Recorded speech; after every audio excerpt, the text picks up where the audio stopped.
We're here with Andrea Kelsey, who's one of the newest members of the Kettering-Fairmont Athletic Hall of Fame. Kelsey graduated in 2009 from Fairmont.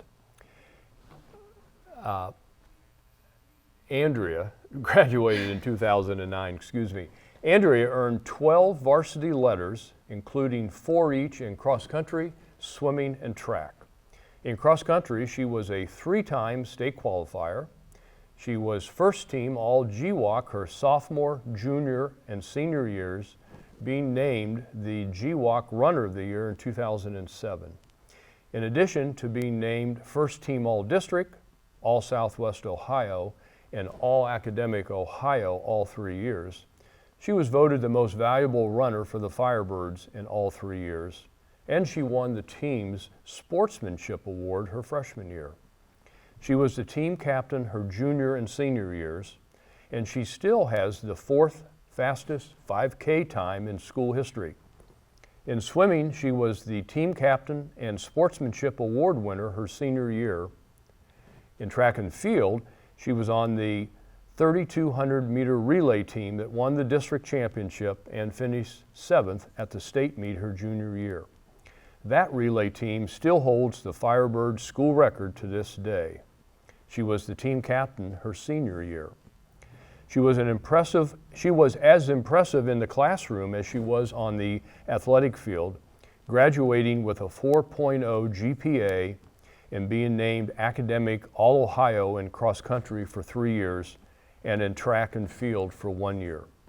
She was the winner of the prestigious Nancy Benedum Award winner her senior year.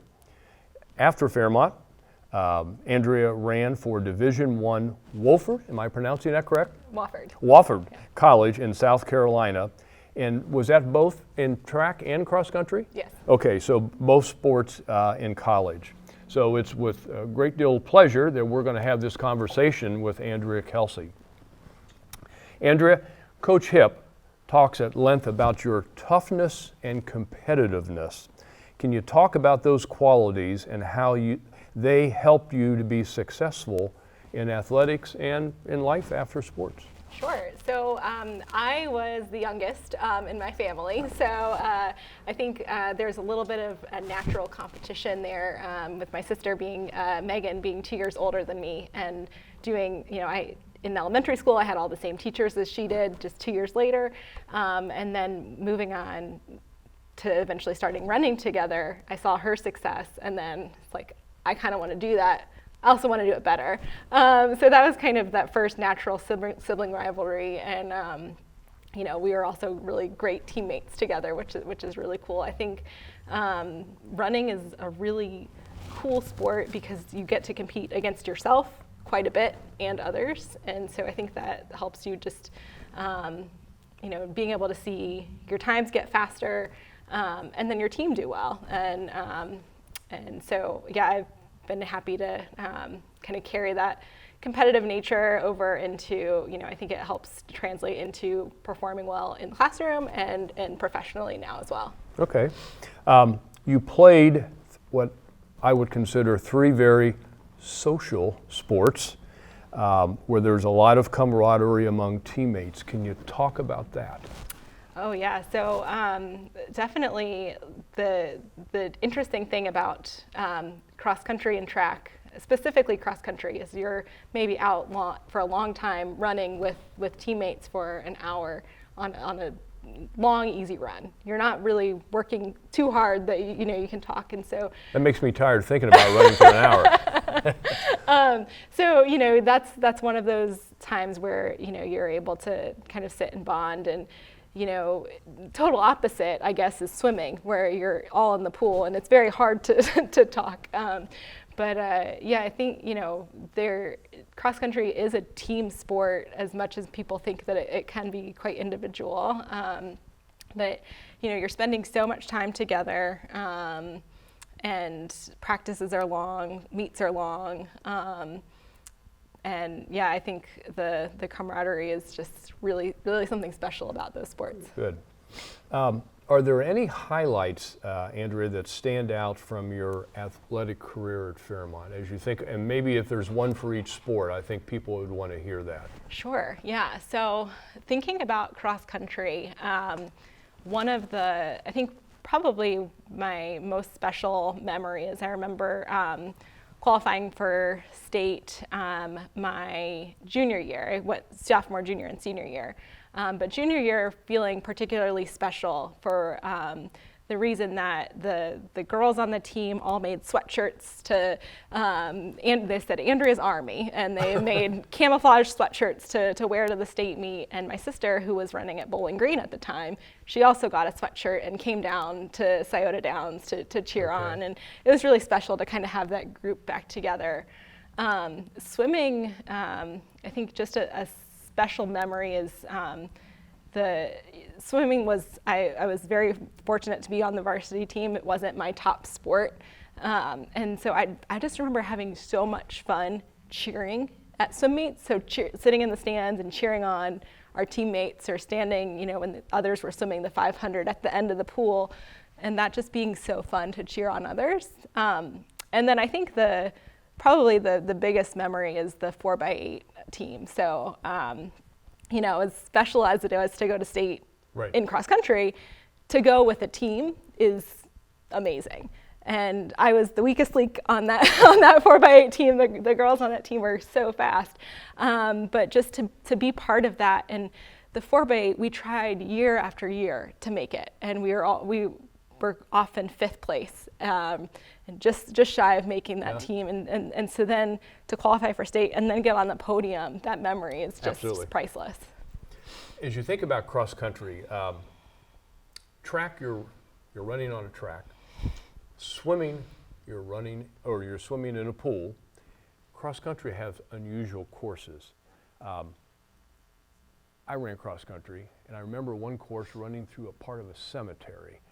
Do you recall any unusual cross-country courses that really jump out even years after you've graduated? Yeah, that's funny. So not that this was a course, but the first meet of every year was at Greenville. And I remember we would always do our warm-up through the cemetery. So not that unusual to be there. But I think, honestly, and I know this is incredibly biased, the Fairmont home course at Indian Riffle Park is the best cross-country course I have ever run in high school or in college. No kidding. And I think it's because it has, or had, I think the course has changed since then. It has all of those really special, interesting challenges to a course. So you run up the hill, the big hill at the park there twice. You cross the creek twice. Crossing creeks is quite a challenge when you're running, and then you get to run through the woods. So you get those three really cool elements of cross country all in one course. Andrea, who were some of the people who had the biggest impact on you as an athlete at Fairmont? If you had to identify those, and you may have multiples, obviously. Yeah, definitely Coach Hip and Coach Miller specifically. They each had their own different version of coaching. I think Coach Hip brought a lot of fun to cross country, and Coach Miller was the real technical. I think he really helped me understand the sport and how to compete. So them, and then of course, as I mentioned, having some awesome teammates along the way, and my sister. So. Okay. 12 varsity letters. That puts you in pretty elite company in the history of Fairmont athletics. That required you to go from one sport to the next, 3 sports, 4 years in a row, and as impressive as your athletic accomplishments are, your scholastic work at Fairmont, I think, may be even more impressive. And then in addition to that, with the research, you were active in clubs and student government. How did you handle time management to do all of that? And you maintained a 4-point GPA. That's impressive. How did you do that? I wish I could answer that question. I think it's just it's just what seemed natural. And Wow. I think, you know, one of the really, you know, good benefits of some of the sports that I would do is, you know, cross country meets, you know, you're out there competing for 20 minutes, and then, you know, sometimes you're sitting in a tent waiting for, you know, everyone else, or you're in the bus, and same with track. You know, even if you have a meet in the middle of the week, you're kind of just sitting waiting around until your events go on. And so, you know, there were so many times where we'd be sitting, you know, I remember this more with track, but sitting, trying to study or trying to get some homework done in between events. And of course, you know, you can't do that on the football sidelines. So I think it's a little bit of the benefit of the sports that I was in. But I think, you know, the other reality is that a lot of my teammates were incredible students as well, and really succeeded scholastically. And so we worked together and, you know, helped each other study when we could. Good. You alluded to it earlier in our discussion here, but you competed. Not only was she on the team, but you competed with your older sister, Megan, who was an outstanding athlete in her own right. What was that like? So I remember when I first started running in middle school, I suppose, we went on a run together, and she was trying to teach me how to move my arms on the run. And as any younger sister would, I didn't want to listen to her. So she told me to lower my arms, and so I, you know, lowered my arms straight like that to try to run. And, you know, for a while, it was a little bit of a clash, because it's hard to take advice from your sibling. Right. And I think eventually, like, she just wanted to share this sport with me. And once I realized that, okay, this is really cool. And, you know, I did say that we competed against each other, but the really awesome and special thing about that is, you know, when I started to beat her in my sophomore year and her senior year, she didn't care at all. She, you know, she would cheer me on, and she was so excited. And I think That's that awesome. says a lot about her character. Yeah, that's awesome. How do you feel about specialization with athletes today?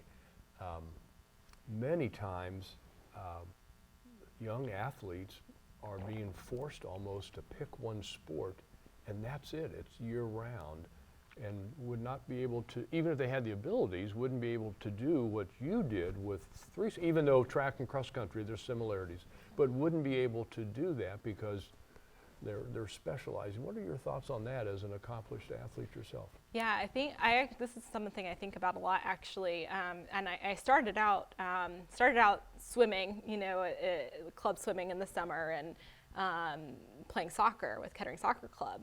And I didn't start running until I was in 8th grade. And I think, you know, having no exposure to running when I was young really helped me appreciate it more and succeed more, I think, as later on in my high school and college career. I think specialization can be a bit dangerous. Oh, I do too, yeah. So, you know, like, not only one of the really special things about the progression from cross country to swimming to track, especially as a young teenage girl, your body is changing so much at that time, and having that season to rest from the running, I think that helped keep me healthy and strong, as opposed to trying to run high mileage all year round. So I'm very appreciative of the fact that I was able to get that time. Sure. and not specialize. But I know that it's difficult. Everyone wants to be the best in their one sport. Right. Do you have any advice to young Firebird runners or swimmers coming up through the ranks now from a new Hall of Famer? What advice would you? If you're addressing the swim team or the cross country team right now, instead of talking to me, what advice would you give them? Yeah, I think the number one thing is to believe that you can do better than you were. Like, I think that there's there's so many times where it's easy to be a bit complacent, and with sport and with running especially, because you get comfortable with your pace, and sometimes you just need to go outside your comfort limit and try to push yourself further. And the other thing is just to have fun. It's high school sports, and it's meant to develop you as a person and a teammate. And it's great what high school athletics can do for you, but if you take it too seriously, you're going to miss some of the best years of your life. Sure. Did you find, just one final question, did you find your college sports experience more like a job as compared to the high school, the way you just described high school? More of a business almost. It definitely is. Now, I went to a smaller school. Even though we were Division I, it definitely did not have the pressures that might be associated with your bigger universities. My school was very, academic driven as well, and so I did find myself to have balance and supportive coaches. But I have read about and heard of a lot of runners in college that have had total opposite experiences, and it can be much more of a job. I mean, you're required by the NCAA to have no more than 20 hours of practice time a week, and 20 hours that's a part-time job. On top of academics, so it's a lot of work. But as we kind of discussed earlier, I had that history of being involved in all of these activities, so it was quite easier, I guess, for me for that transition. Good. Well, Andrea, again, congratulations on your being inducted rather, I should say, into the Athletic Hall of Fame. Very deserving. It's been my pleasure. Thank you. Thank you. Thanks.